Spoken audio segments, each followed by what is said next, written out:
Hey guys, welcome back to Words from the Wise, and today we'll be watching I'm Kevin, Maki Racist and England.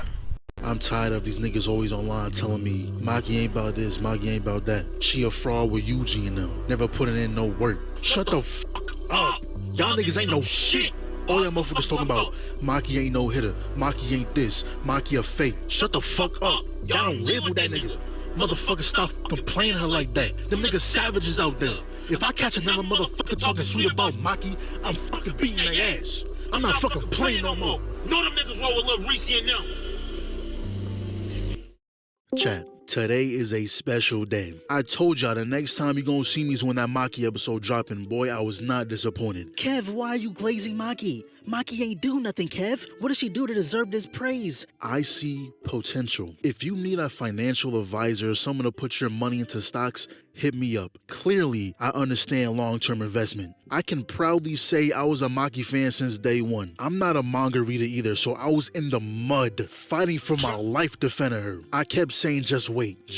They're not gonna waste her character. Especially after season 2, when we found out she is deadass just a woman version of Toji, I knew I had to be patient. And today, that patience paid off. Now, before we get to that, let's do a quick overview of the episode last week. It's pretty much explaining the rules of the Culling Games and what their next steps are. I'm gonna go over it to the best of my ability. If I get something wrong, just correct me. So, Kenjaku. His objective is to force the evolution of mankind throughout Japan. And the way he's trying to do it is by fusing mankind with Tengen. Why Tengen? Well, Tengen is the only one possible this plan can work with. She's immortal, been alive for over 1,000 years, and at this point is more closer to being a system than to an actual human being. Her role is regulating curse energy throughout all of Japan using barriers. And everyone in the country exists within those barriers, within her influence. So getting to Tengen means getting to the entire nation. Now, previously, this wasn't possible. She couldn't just fuse with anyone. Similar to how Yuji is a rare being who was able to be Sukuna's vessel, Tengen also needs a vessel, the star plasma vessel. However, the only person who is capable of being said vessel got her shit blown smooth off. And it's been 12 years since then. Now she's able to fuse with someone other than the vessel. And whoever fuses with her now will become something more than a sorcerer.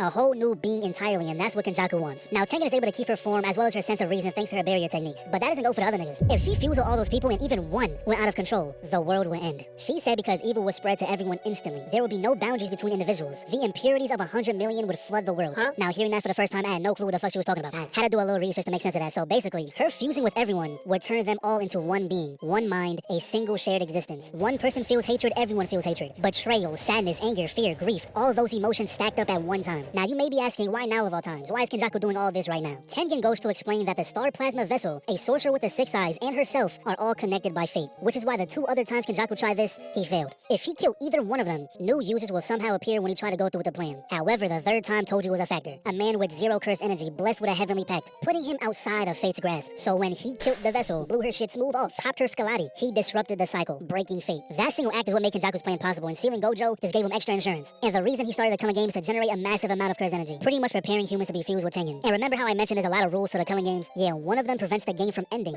But there's also another rule. If you get enough points, you can add an additional rule. So that means they had to participate in order to create a way out of the game. They also came here to figure out how to free Gojo. Tengen simply had a fucking back door to the seal that was used on him. Now, of course, you can't just open it and free him. The person with the front half is the one with the authority. You'll need to find something or someone, some girl named Angel who was also around since 1,000 years ago, who can extinguish curse techniques. So here's the game plan. Yuki and Choso will stay here to protect Tengen. Yuta will participate in the Culling Games right away to gather some information. Megumi and Yuji will go see Akari, who I've heard so much about. Seen that nigga dancing at some point, but they need to find a way to recruit him no matter what. Apparently, he's just as strong as Yuta. And finally, Maki will go to the Zenin house to get her cursed tools.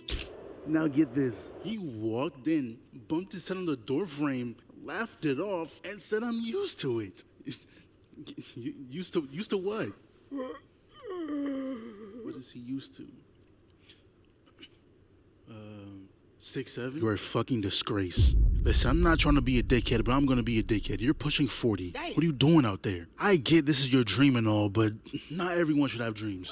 This is not for you. You're actually ass. That's one of the worst performances I ever seen in my life. I almost walked on that stage and slapped you for saying that bullshit. So this is Takaba, another one of those characters who I always hear about, but don't know a single thing about him. Anyways, it's about time we get to the meat and potato. Finally, big dog, like what was you doing all this time? Just yapping. Get to the story, man. I ain't coming for all that. So she pulls up, and of course the first person we see is Naoya. This dude is carrying misogyny on his back. When you look up the word, his face pops up. He was like, Damn, you can't use Jujutsu, you can't see cursed spirits, and you're chopped. A triple whammy. What is your purpose? just had to walk away, guaranteed nothing positive will ever escape his mouth. I mean, he is kind of right, though. He is kind of right. Because Maki, some people chopped as hell. Then we get a little flashback of her talking with Megami, and she was like, look, you was made the head of the Zenin clan. Money, cursed tools, info on the big three all within your reach. It'll change how we move from this point on. We see Maki's mom yelling for her to come back. They're forbidden from going down to the armory. And I was expecting a regular size vault. That shit is a 20-story door. Locks and seals keeping it closed. You think the blades of chaos are inside that shit. The Infinity Gauntlet. But all she was greeted by was her dad. With her sister Mai bleeding out on the floor. Yo, this family is fucked in every which way possible. And he's only doing this because earlier, the higher-ups put out a kill order on anyone who plots to free Gojo. So they're using this chance to strengthen their trust by killing Maki, Mai, and Megami. He already cleared out the vault, which brings me to question, how long was he standing here? Does the door just auto seal itself back up? Auto puts the locks back on? Nah, cause now that I'm thinking about it, you had to make multiple trips. You wouldn't have this giant vault just for one weapon. So after you got done hauling everything out of here, you went back inside, closed the door, and just stood in the dark.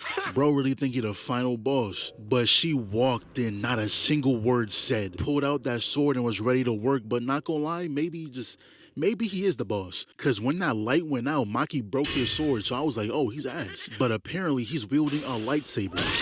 I apologize for my outburst. I just seen my go get one tapped. And he was saying how he was supposed to be the clan leader, but y'all was so buns. His daughters were so buns that they just didn't allow it. I mean, I would be tight too. I don't know about y'all, but I would be so mad. Telling me your daughter's so buns, they decline you. They deny you being a clan leader because your daughters could become clan leader. Yeah, y'all got that. But it is kind of understandable. Two kids who can use Script's energy. But then next in line, the controllers in a clan. I mean, I can't really fault them for not letting you become clan leader, big bro. So he chucks them into this room where he keeps cursed spirits. It's only a matter of time before they get devoured. But Mai made sure that wasn't gonna happen. See, her ability is constructing anything using her cursed energy, and she decided to make Maki a weapon knowing she'll die if she does. And the thing about being twins in this world is that Jujutsu doesn't see them as two different people. They're seen as one. No matter how hard Maki trains, the blood, sweat, and tears, none of it matters if Mai herself doesn't also want to be strong. So as long as she exists, Maki will forever be half of what she could be. The one thing she asks of her before she leaves is to destroy everything.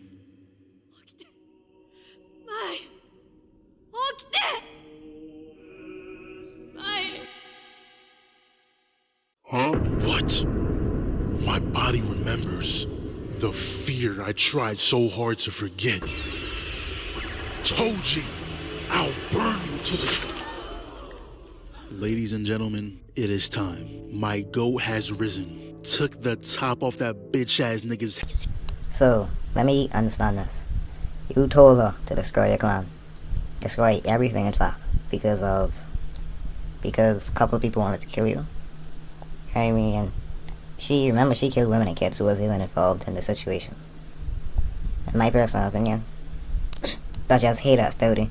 That might mean Maharaga BS. Hey, type shit that'll make a grown man cry. I've been waiting so long, so patiently for this moment. She goes up to the top floor dual wielding, and setting these little grunts is so disrespectful. 4 of y'all gone. Next. Wasting no time just walking you down. That one got his sternum caved in, head sliced, arm chopped, flips over with the double kill here. Enjoy that. Or are y'all just gonna keep coming in one by one? Come on, jump me. All of y'all y'all at the same time. Let's make it interesting. And he's gonna come in doing all this extra shit. Fuck out of my face. No look double kill, and this shot right here is hard. I ain't never see a floor angle, but they done changed it to black and white. Killed like 10 at one time. 2 more ran in, immediately decapitated. Weave, broke the sword, chopped him in 2. She then tomahawked her primary, and that shit got jets on it. What? Stood in the middle, allowed the sword to do the work, but she said, hold on, y'all think it's safe up here? No, please. Remember guys, these are the allegations they tried to put on Itachi. Remember this, Itachi was forced, there was no choice. She did this on her own will. So, do what you want with that information. Stop hating on my boy Itachi when you have people like her who's skilled for the level of the game at this point. Like, you can see the terror on his face. Like, you could tell my boy ain't do nothing. Wake up, nice day, normal day, and all of a sudden your own clan member come and start killing you. Like, we know she was at least treated better than Toji. Massacred everyone upstairs, so she jumps back down, speed blitz like 20 of them, limbos the sword, yeah, give me the ankles. She's out here ice skating on blood. And I guarantee this guy stood back here for a reason. He didn't even have a sword in his hand, no weapon of protection. He was about to play dead. She ain't given a chance. So she runs back into the crowd, took the boy's arm, cuts off his torso, and this dude got the most unfortunate death. You didn't even go out to the person annihilating your squad. You went out to the random pair of forearms she happened to chop off. And then she proceeds to, I don't even know what she did, but everyone in the room is now dead. Yo, did y'all kill her yet? Huh? Great Neptune! And this random old man was just in the cut, conjuring up some spell which frankly did not a thing. All these explosions, the giant hand, she gave not a single fuck. In fact, she broke out of it with ease, got straight in his face. Now, these guys are considered the strongest sorcerers the Zenin clan has to offer, so finally, we have some comp. Psych, I lied. She broke his sword and snatched his fucking throat out. And the universe must really not like this guy. His broken sword came back, struck him in the back of his head. Anyways, on to the next. And I think she's going for a world record. Is that the second throat she done snatched? Then the other guy uses some gravity technique, but it don't really matter because she smiles and started forcing her way out of it. And this dude is taking his sweet time to hit her. The other guy was like, yo, what are you doing? Are you ore farming out there, nigga? Are you serious? This is not your episode. Shit, they don't even know your name. Our clan only exists because Toji allowed it. She's become exactly what we feared. Took the dude like 40 seconds, but he finally attacked. Did some punch nuke, and bro over here was like, yes, you did it, man, you did it. She walked out holding his head, tossed that motherfucker into the river, and finally Naoya shows himself. I wanted her to beat his ass since the first episode, and Mappa, my goodness, y'all cooked. Naoya is slightly better than I expected though. He won this exchange, and he was like, shorty, you are not Toji, you better calm all that down. But not gonna lie, it's a known fact, your punches do no damage. Look soothing even, like a nice massage. All the damage you're doing is not from you, it's from the mountains you're throwing her into. Perfect evidence. What is she doing? Got thrown through everything possible and she's out there enjoying the breeze, bro. Your ass. So she plants her feet, coming to a complete stop. Naoya is coming through at top speeds, blowing through mountains, thinking, ha, I know your game plan. You're trying to tank my hit straight on. As if I'd be that stupid. Yeah, like I said, your ass. I'll let the camera spin around a few times, make sure they get your good angle. And this may be one of the rare times we got 4 replays. Usually it's 3, but half of his skull got crushed. And then she casually goes back into the house. Ma! Yo, Ma, where you at? Now, she does get taken out too, but made sure Naoya wasn't getting out of this. So after that, the Gojo and Kami clan sent a proposal to the higher-ups to remove the Zenin clan from the big 3. Let's go ahead and give that a round of applause. This might be my favorite episode JJK has ever produced. My fellow Maki defenders, let's all enjoy this day. Maybe fire up the grill, it's a special occasion. Until next time. Mass murder. I don't think they made it clear enough, but it was mass murder what happened. Like, civilian status, no more Zenin clan. The manga made it clear that the only person she left alive is a Megumi. So, I don't know why someone like it this much. She'll fine, tell some sexism come up. What? He don't like women? There's no way, bro. Maybe I like Sakuna who's do mass murder and kill women and children joyfully. But whatever, Jujutsu Kaisen, fun, race retarded. Like and subscribe, please. Be almost 50 subscribers. We need like 20 more to get there. Thanks for watching the video. I'll see you later.